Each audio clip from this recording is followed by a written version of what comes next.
Business update ng isang 18 years old entrepreneur na may napakataas na pangarap. Kung mapapansin nyo nga ay palagi kong kasama yung pinsan kong si Emon. Kung iniisip nyong binabayaran ko siya para sumama sa akin ay nagkakamali kayo. Knowledge yung binibigay ko sa kanya at hindi pera. Kasi alam kong mas marami pa siyang makukuhang pera kung yung kaalaman ko yung makukuha niya. Take note, pares lang din naman kaming hindi sumasahod. Lahat ng pera binabalik ko sa business. Nag-hairnet na nga pala ako dito para makapagsimula na kami. Tapos bigla akong naalala, kalbo nga pala ako kaya tumatagos yung buhok. Natawa na lang din ako sa sarili ko. Kaya ito, kinuha ko na yung sombrero ko para makapagsimula na talaga kami. Pinipilit ko talagang maging maingat para maiwasan namin yung dumi sa pagkain para hindi kami masira sa customer. Graham Balls nga pala yung business namin. Ang goal ko talaga dito ay hindi lang basta kumita ng pera. Ang goal ko ay makonvert ang Graham Balls into healthy snacks at gawing easy to access ang pagbili ng Graham Balls. Na kahit wala ka na sa eskwelahan ay makakakain at makakabili ka pa rin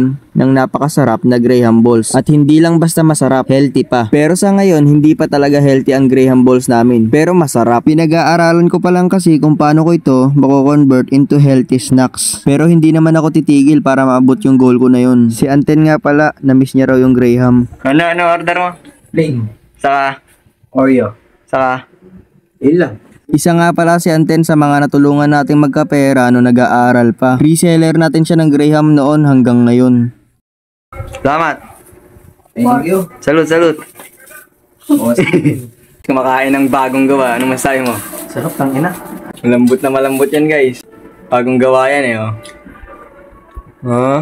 Sarap kumain, oh. Bumalik na nga rin pala ako sa paggagawa dahil di-deliver pa to bukas. Tumikim na rin nga pala ako dahil nainggit ako kay Anten. Tingnan nyo kung gaano kalambot yan, men. Addict rin kasi ako sa Graham kaya ito yung napili kong business. Umuwi na nga pala dito si Emon dahil papasok pa siya bukas. Iyaw. Minsan hindi ko na rin maintindihan kung bakit sama ng sama yung batang to sa akin. Magkapit bahay lang din kasi kami kaya palagi siyang nandito sa amin. Pagka-deliver ko nga ng order sa kabila, kumain ulit ako pagbalik ko.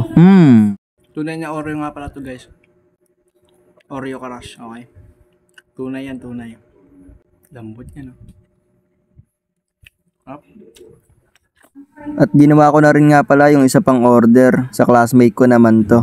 Bigyan ko kayo ng reason ba't kailangan nyo magsimula ng maaga. Una sa lahat, andyan yung magulang nyo na susuporta sa inyo. Kahit malugi kayo ng paulit-ulit, andyan sila, papakainin nila kayo. Hindi nyo kailangang isipin yung mga bills kasi nga sagot na ng magulang nyo yun. Nagets ko kasi agad na hindi madaling magbuhay ng isang negosyo. Sobrang laking sakripisyo yung kailangan para mabuild nyo to. Pero kapag nabuild nyo naman to, kayo yung bubuhayin nito at makakatulong pa kayo sa ibang tao. Deliver, guys!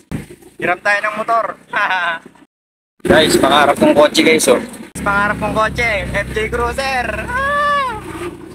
Nakakagigil tuloy. Yun lang, salamat sa pagsama. Once again, this is Jonas Ignacio reminding you to never give up on your dreams.